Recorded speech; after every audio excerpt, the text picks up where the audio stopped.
একজন নারী একদিন এক ছোট্ট ছেলেকে শুধু একটা রুটি খেতে দিয়েছিল। অবাক ব্যাপার, বাড়ি ফেরার পথে সে রাস্তায় একটা সোনার টুকরো পায়। প্রথমে সে ভেবেছিল হয়তো হঠাৎ ভাগ্য জেগেছে, কিন্তু পরে যখন সে দয়া করে ছেলেটিকে নিজের বাড়িতে নিয়ে এলো, ছেলেটি ভুল করে তার মায়ের পায়ে পানি ঢেলে দেয়।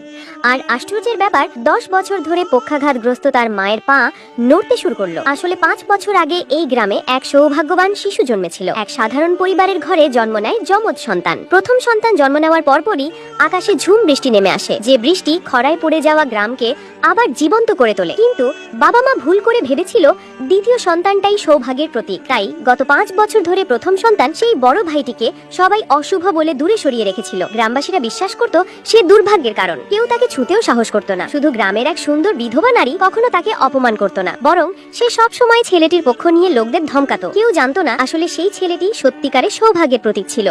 আর বিধবা নারীর এই দয়াই একদিন তার ভাগ্য পাল্টে দেবে।